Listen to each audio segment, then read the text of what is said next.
¿Favorece usted la despenalización de las drogas? Esa es la pregunta, sencillito. ¿Favorece usted la despenalización de las drogas? Explíqueme la propuesta, porque empezamos a hablar de despenalizar las drogas. Número uno, ¿serían todo tipo de drogas? No. Ok, para empezar, no serían todo tipo de drogas. No es todo tipo de droga, no es cualquier cantidad tampoco. Y además, repito, es con un enfoque que si alguien está enfrentando un proceso judicial porque está en posesión de alguna sustancia, en efecto se determina que las usa, ¿no? Que esa persona sea primero atendida a través de un programa, no quiero decir de desvío, que es el nombre correcto, pero ya el término también está muy manoseado y como los programas de desvío actuales no funcionan muy bien, no quiero que las personas se confundan, pero la frase correcta es un programa de desvío para desviar a la persona del uso de sustancias y que las deje de usar antes de tener que recurrir al proceso criminal de enfrentar una etapa judicial, un juicio y terminar en la cárcel. Pero ahí usted me está hablando de los usuarios. Y por eso, y en el término de las drogas hay dos escenarios. El que la vende. Exacto. Por eso es que estoy hablando de los que enfrentan un proceso por poseerla. Por eso los usuarios, los que la compran para consumirla. Y que se determine que la cantidad que poseen es para un uso de menos de 10 días.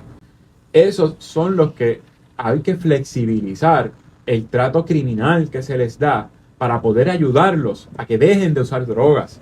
Nosotros no queremos que el país use drogas.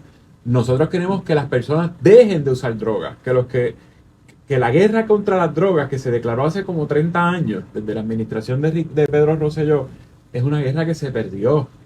Porque aunque es la guerra contra la droga, y por eso está 70-30, porque las campañas que hasta cierto punto en los 90 era efectivo plantear que las drogas son malas, las drogas hacen daño, vamos a declararle la guerra, eso tenía un impacto un poco positivo en términos de crear conciencia sobre que hacen daño. Pero eso no bajó el consumo, eso no redujo la cantidad de gente que fue a la cárcel por poseer droga. Entonces estamos desviando a una persona, fíjate, en vez de mandarlos a un programa de desvío para que dejen de usar droga y se alejen de la vida ¿verdad? Criminal, se está creando un círculo vicioso porque entonces personas que no robaban, no mataban, no cometían delitos reales, entran a la cárcel y ni dejan de usar droga, ni salen rehabilitados de ninguna otra forma porque el sistema carcelario en Puerto Rico promueve muchísimas otras conductas antisociales que entonces se replican afuera cuando entonces salen. Y eso ha creado más problemas sociales. ¿Dónde en este planeta Tierra se ha despenalizado la droga que la población haya tenido un resultado positivo? Portugal. Y después, ya me trajo Portugal. Pues yo le puedo traer el ejemplo de lo que pasó en Oregón, ¿verdad? Y así podemos hacer otros ejemplos. Usted me habla de Portugal, yo le puedo hablar de Oregón. Oregón, usted sabe que despenalizó la droga y ahora mismo tienen un dolor de cabeza y están buscando la forma y la manera de revertir la despenalización porque les creó más problemas de los que realmente querían resolver. Hábleme de Portugal y después entonces caemos en Oregón. Digo, Portugal es uno de los ejemplos, pero es el más reciente. Portugal estableció estas políticas públicas a partir del 2013. ¿En qué tipo de drogas? Heroína. Ellos se enfocaron porque la heroína, al igual que en Puerto Rico, por eso traigo el ejemplo de Portugal, la heroína es la que más, primero, la dependencia es más rápida. Es muy fácil caer en el vicio de la heroína, es cara y es la que más problemas de narcotráfico genera. ¿Pero se enfocaron en la heroína nada más o otro tipo de drogas? Se hizo un programa muy abarcador con las distintas sustancias, pero con especial énfasis en la heroína, precisamente para reducir la criminalidad que se derivaba de tanto usuario que había de heroína. Así que en Portugal funcionó, en Holanda lo bregaron distinto, en Holanda ya eso es otro nivel de políticas públicas. En Holanda, cuando identificaban las personas que tenían, ¿verdad? La frase incorrecta es el vicio, pero para propósito de los que nos están escuchando, cuando alguien tenía un vicio de heroína, Holanda les suministra la sustancia y les va reduciendo la cantidad hasta que finalmente dejan de ser dependientes a la heroína porque es la más dependencia que crea. De hecho, aquí tenemos programas como eso. De metadona. Por eso lo discutimos más adelante. La metadona, pero lo discutimos ya mismito. Es como si estuvieras deshidratado y te echaran una gotita de agua en la punta de la lengua con un gotero. Eso no... no satisface la necesidad. Pero se buscaba el propósito Sí. de lo que ustedes estaban planteando. Sí. Más adelante Pero, podemos pero profundizar ya ahí. eso es un ejemplo muy drástico para Pero compararlo me con trajo Puerto Rico. Portugal, me trajo Holanda, porque en Oregon, donde también se llevó a cabo el mismo proceso, están pensando ahora revertir porque les ha creado problemas mayores. De hecho, ahorita tocamos el tema del alcohol. Y el alcohol, mucha gente dirá, ¿verdad? Y hubo gente que nació el alcohol siendo legal. Y hay gente y hay gente que nos está escuchando que nació cuando el alcohol era ilegal, que todavía tenemos por ahí personas de esas edades. Entonces dirán, bueno, pues mira, sí resolvieron un problema, pero cuando usted analiza el uso del alcohol, accidentes de vehículos, personas que en estado de embriaguez han matado a otros seres humanos, violencia familiar, cuando violencia también de robo, porque hay gente que cuando busca, ¿verdad?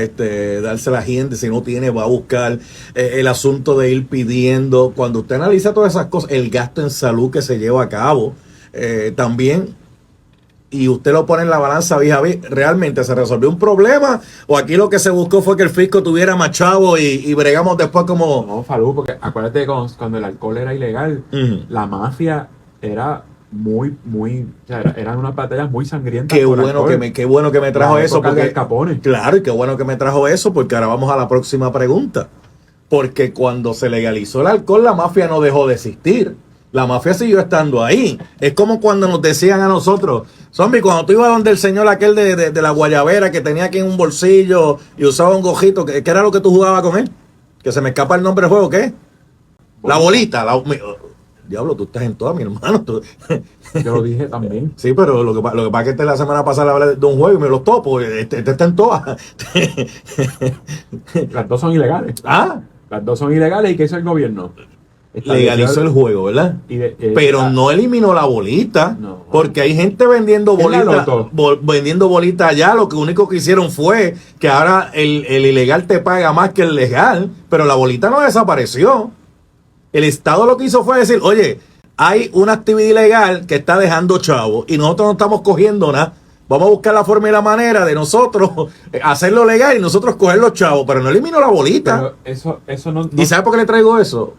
Porque no tiene que ver con el uso, con el enfoque salubrista. Bueno, lo que pasa es que sí tiene que ver con el enfoque salubrista, porque jugar crea adicciones, y al igual que beber alcohol crea adicciones. Pero ya eso es legal. Por eso, pero en lo que estamos hablando de la despenalización de la droga, como no son todas las drogas, número uno, usted me dice, número dos, ¿qué vamos a hacer? Porque la mafia no se va a quedar ahí y va a buscar otras sustancias, otras cosas que vender.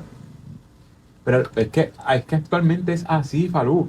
Porque tratemos a las personas que tienen un uso problemático de sustancias como personas que tienen una enfermedad, no quiere decir que va a desaparecer la mafia. Ni la droga. Ni la droga, porque es que en los puntos de droga se venden drogas que son legales. En los puntos de droga no solamente venden Dex de heroína. Déjame chequear aquí. Déjame con mi asesor. ¿Qué? Palitroque. Oye, pero los pali. Percocet es una droga legal controlada, pero no es una droga ilícita. Xanax. El Xanax lo venden en los puntos de droga. El Prozac lo venden en los puntos de droga. O sea que es un problema. Tiene muchas ramificaciones. El trasiego de drogas es una cosa. La violencia que genera el trasiego de drogas es otra. Y el uso es otra. Aquí estamos enfocados en el uso, que como dije anteriormente, lo que queremos es que menos personas usen droga. Si menos personas usan droga, se reduce la cantidad de trasiego de drogas, de narcotráfico, de la violencia que se deriva del narcotráfico. O sea, si hay menos demanda, pues hay menos problemas relacionados con el trasiego de drogas. Pero hay que empezar por el cliente. Si el cliente, porque le digan que es delito, no va a dejar de comprar. Deja preguntarle algo. Lo importante es que deje de comprarla. Ok, deja preguntarle algo. Y como único deja de comprarla es dejando de usarla. Deja preguntarle algo sobre la marihuana. Porque por ahí empezamos también la discusión con el asunto de la marihuana. Ahora todo el mundo es paciente. ¿Verdad? Todo el mundo tiene glaucoma. ¿Verdad? O sea, que quiere decir que había mucha gente ya haciendo uso de la sustancia. Y cuando legalizaron y no totalmente, pero cuando legalizaron en cierto modo la sustancia, apareció Raimundo y todo el mundo ahora pidiendo por ahí las licencias para poder, tenemos clínicas que... Se llama la industria del cannabis. Tampoco es un enfoque salubrista lo que se hizo con el cannabis. Por más que lo disfrazaron con la licencia, ¿verdad? Pero no es el cannabis medicinal. Sí, no, por eso dije que disfrazaron el asunto con el cannabis medicinal y la certificación de un médico para la licencia, pero se llama la industria del cannabis. Se ha convertido, y también tristemente, en un asunto de clases. Porque el que tiene el acceso a ir a un médico, decirle necesito la licencia, coge la licencia, entonces voy a un dispensario, no tiene problema. Pero el que no tiene los recursos, que sigue usando cannabis, va a un punto y se expone a todo lo que a todo lo que implica ir a un punto a comprar cannabis. Una pregunta, despenalizar